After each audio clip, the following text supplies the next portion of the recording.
A wingsuit daredevil risks death to land without a parachute. You can't stop. You can only crash. A lion whisperer wrestles with big cats and his life. A single swipe with a claw, even if it's playful and it's potentially deadly. And this space cowboy swallows a bolt of lightning and survives. This could definitely fry you if you did this wrong. Whether fact, fakes or flukes, we'll dissect these amazing web videos and break down the science behind them. Right now on Superhuman Science. In the Italian Alps, French-born Raphael Dumont will attempt the first ever wingsuit landing on water without a parachute. I will not be using my chute, and I will end up skimming on the lake. The stunt is dangerous, and the risk is high. Instead of bouncing, I will hope to kind of glide in at a trajectory similar to a plane, like...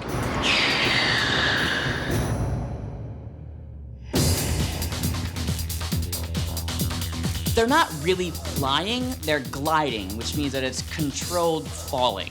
But that's what flight suits are. It's controlled, not dying.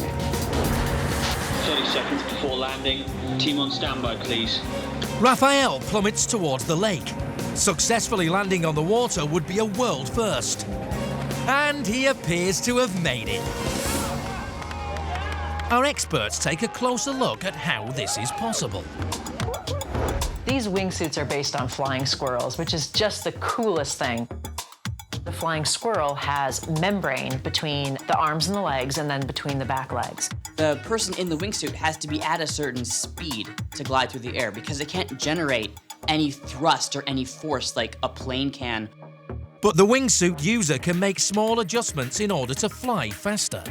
If you decrease the surface area of the wingsuit a little bit by moving your arms in, then you sacrifice some lift, you go down a bit, but that gives you some speed. But does Raphael have enough control to survive a landing without a parachute?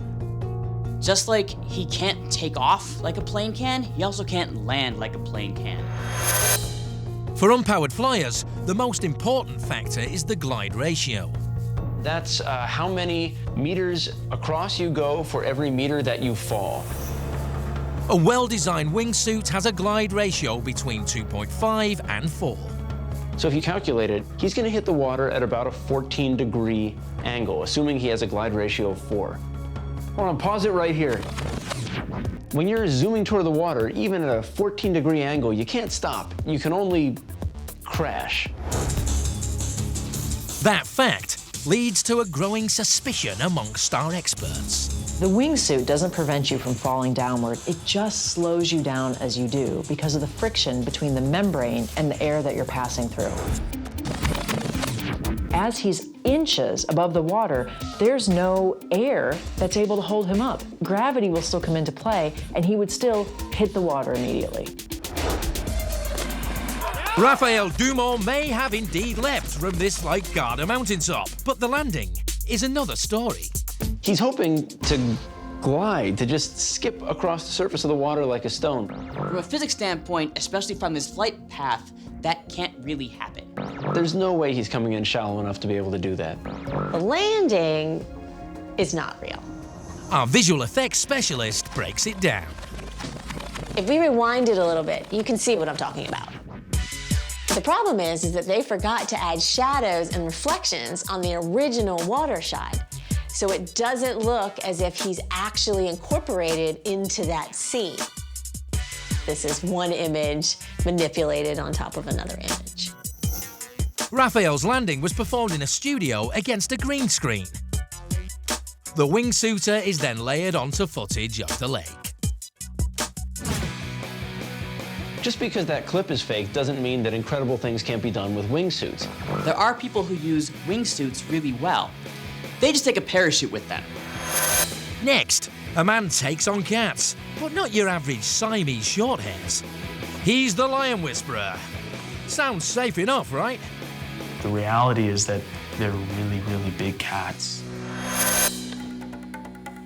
South African Kevin Richardson is searching this savannah north of Pretoria for one of the most dangerous predators on Earth.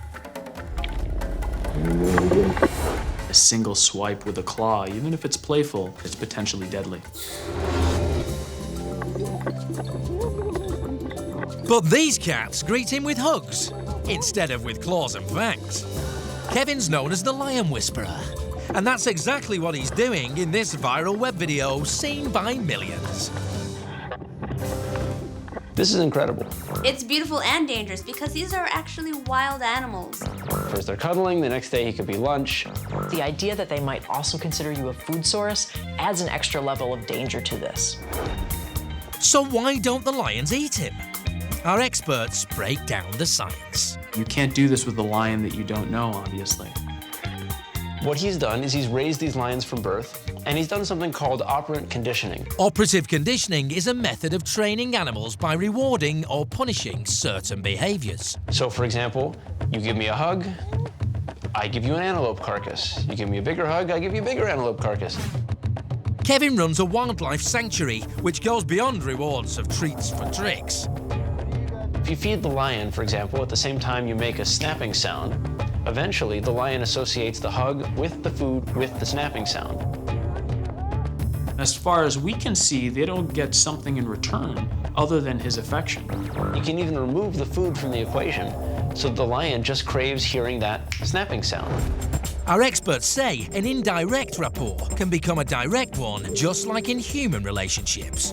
These animals recognize him as not a threat, and so don't react to him in the way they might to prey, for instance.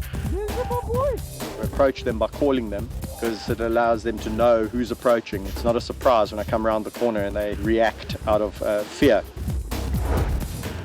Still, this is a dangerous relationship, and Kevin admits he's been clawed and bitten often during lion playtime. Obviously the body does take a pounding. They don't always realize their own strength. These wild animals actually have very highly evolved sensory organs, and they can smell fear.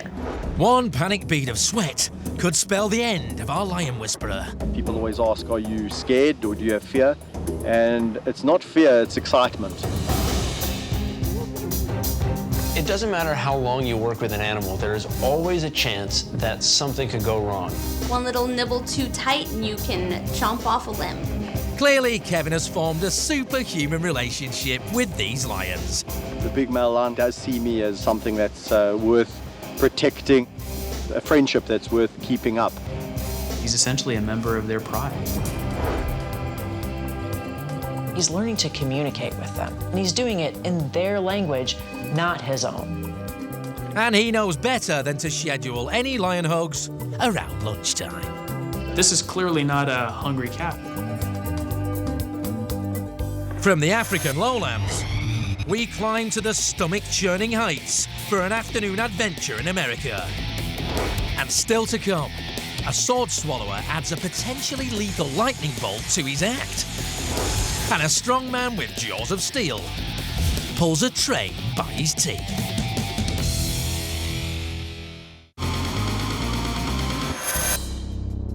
These amateur daredevils are about to test their limits and nerve.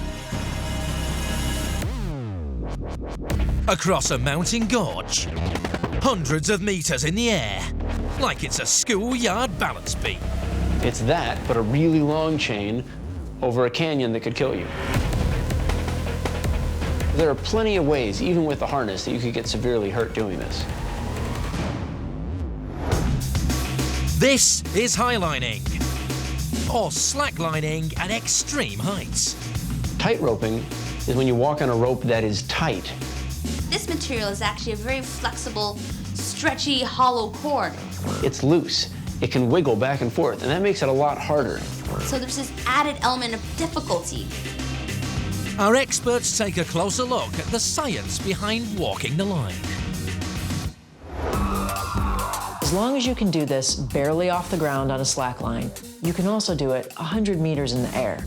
The key to this is balance and trying to negotiate your center of mass, your body weight, with this stretchy material that you're walking on. One thing you'll notice is that they sort of instinctively put their arms out to help balance themselves. That's why you see tightrope walkers with these really long, downward curving poles. And what they're doing is they're actually increasing their moment of inertia. But the elasticity of the line makes this much more complicated. You have to keep yourself steady on something that wants to magnify every one of your movements. That's what makes highlining so hard. What's impressive about these guys is that their brain and their body are so well connected that they're able to make the very quick, short muscle corrections that are necessary to maintain this crazy bouncing, sagging line while they move forward across it. So it helps if your brain chemistry is wired to take this on. What's going on in their brains makes them a little bit different from the rest of us. They had to be able to combat their fears of falling. Most certainly there's something going on in your brain. A lot of chemicals, a lot of adrenaline. And the level of those brain chemicals can impact how we react at heights like this. If you get nervous and start shaking, you're gonna make that band shake for the entire time you're walking on it. Elastic wants to return to its original shape, so the more the line stretches, the more it bounces back. Physics says its extension is directly proportional to its force. Since the center is most extended, even the slightest movement or force is greatly amplified, making it harder to counter with the right force to stay balanced. The hardest part about this is actually getting to the middle. That's where you have the most material around you that can stretch. If you're in the middle when you fall down, that harness is going to bounce you up and down like a yo-yo for a long time. So can anyone do this? Or is it superhuman? If you can practice this, then you could do it. But by practice, I mean a lot. And steel yourself so that you're not actually scared. While I don't want to downplay what their physical abilities are, I'll definitely say that with a tether, you're willing to take a lot more risks. From walking the line, we turn to an electrifying feat of sword swallowing. And later, billiard trick shots that make it hard to believe what we see. This Australian is about to face 250,000 volts of lightning. Hey, I'm the Space Cowboy and I'm about to go for the world record for the longest lightning bolt to strike a swallowed sword. Shane Holdgren is combining a classic carnival trick with deadly force. This could definitely fry you if you did this wrong. But the first question is whether this sideshow stunt is real or fake. Wait. Let's stop the tape right here. The one thing here that could obviously be manipulated is the lightning bolts that are coming down to him. These are the types of things that we've been manipulating in visual effects for years and years. But as you can see here, they're already registering a current in the frame, so they already have the electricity. They wouldn't need to manipulate that visually. If it's not digitally altered, how does he do it and survive the electric shock? The Space Cowboy is definitely taking some risks. Humans have a very limited resistance to electricity before their fuses are blown. The higher the current going through you, the more likely you're going to actually be electrocuted, or be fried, or have your heart stop. Current flowing through an object can be measured by the electric force or voltage, divided by the object's capacity to resist it. The result is measured in milliamps or thousandths of an ampere. If it's around 200 milliamps, then you're going to be knocked unconscious. This man-made lightning bolt has a force of 250,000 volts. But the Space Cowboy doesn't reveal the amperage of the current. The current is what's actually lethal. So a low current could help keep him alive, along with some customized props. If you notice, you can see the sword is not a normal sword. The sword is grounded. It's got extra little wires coming out of it so that the current passes not into him, but right into the ground. That's why he isn't dead. Finally, he also wears special protective gear. He's also wearing special gloves that help protect him. It's like chainmail. This metal mesh acts as armor that intercepts electromagnetic waves and protects him from getting shocked. Basically, it's like a little safe room. Wow, my eyes are watering. I got black dots in my vision. Is this heaven? Am I still alive? The Space Cowboy can laugh through his death-defying stunt because of his superhuman grasp of science. Wow, it's fully burned off the top because half the handle isn't there anymore. No one should try this at home. As for Superhuman, our experts are mixed. What he's actually doing here isn't much harder than sword swallowing. Being shocked and electrocuted potentially by this sort of thing really brings it to the superhuman level. We shift now from a deadly electric jolt to jaws of steel, locked in a tug of war with a train. Strongman Steve Schmidt is a fifth-generation farmer from Missouri, USA. He's going to tear this into 4 pieces with his teeth. Here we go. It was on the family farm where he realized his unique jaws of steel. Obviously, it's not a trick. He really is doing this, and he is doing it with his mouth. Nearing age 60, Steve recently claimed the world record for the 100-kilogram teeth lift. 65 times in 1 minute. He's, at risk for significant injury. What's amazing about this is that he's holding on to this large amount of weight with his mouth. That he's able to actually keep it there and keep it stable. I mean, talk about a setup for a cervical disc herniation. This guy's got it. So how is this possible? First, Steve uses more than his teeth when he competes in Ironman contests. When he first pulls the weights, there might be some shear stress that he experiences on his teeth. He has to combat that to get over that and then start using more of the muscles back here to help maintain things. Also, he's careful to use a leather mouthguard. What that does is it serves to distribute the actual force of his mouth across a larger area of his jaw and his teeth. This way, Steve can harness the power of his bite without putting the full force on any one tooth. You don't often think about humans and jaw strength. You think about when a dog bites you or a crocodile's powerful bite, but humans need strong jaws too. Humans, pound for pound, outrank all primates, even gorillas, in biting prowess. We can thank our well-developed masseter muscles, which open and shut our jaws, and the short distance between our teeth and jaw at the joint called the temporomandibular. Here we go. He has to have some extraordinarily strong jaw muscles. His mandible has to take a great deal of stress. There's one. Our chompers can exert more than 120 kilograms of force in the direction of the bite. A great white shark, by comparison, can channel triple the force, or 300 kilograms, through its pointy teeth. And a crocodile boasts more than 1,000 kilograms of jaw strength. But it takes more than strong teeth and jaws to pull this 23,000 kilogram boxcar without losing a filling. It's his neck, it's his traps, it's his back, it's his core. All of that is involved in pulling this weight. The force of the train can be distributed throughout his body.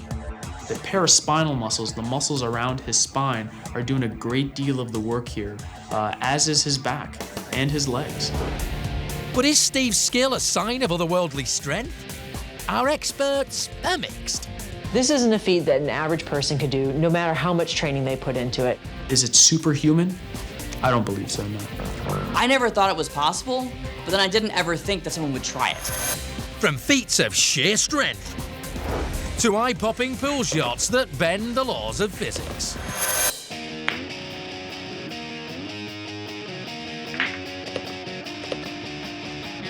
Most of us have played pool in bars or in friends' basements. But not like this.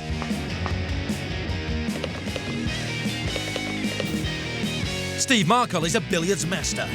The table's his canvas, and each trick shot a work of art. It looks like the ball is suddenly defying the laws of physics. When we watch billiards, we're thinking geometry, and he's breaking all the rules.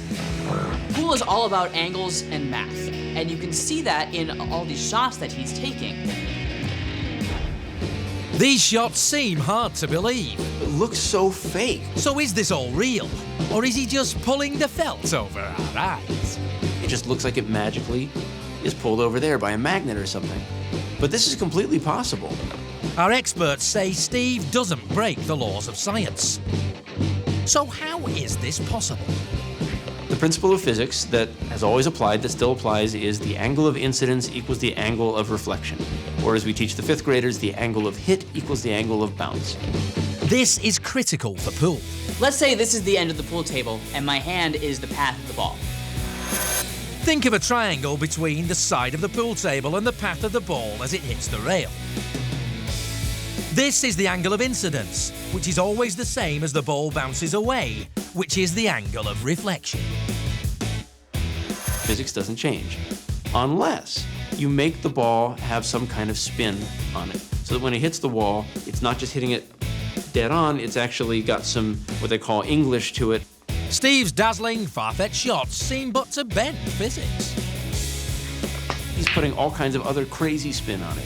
He's putting back to the left really hard when you get to that point of the table spin. So what else puts this billiards wunderkind head and shoulders above the rest of us? This guy has developed an incredible sense of hand-eye coordination. He has a mastery of the force he needs to apply to the balls as he hits them, the speed at which he wants them to travel at, the places on the ball that he has to hit it to get the desired spin. He can do this over and over and over. What good pool players do is they have consistent shots that have the same motion, the same angle, and the same thrust on the ball every time. But that doesn't mean you or I are actually going to be able to execute these tricks. In a rare moment, we can confidently say, feel free to try this at home. But be prepared to put in extra hours for a lifetime. These are really fantastic tricks and super fun to watch. Can anyone else do what Steve does? Maybe. Is it likely? And not so much. That's because Steve Marcole's pool skills are superhuman.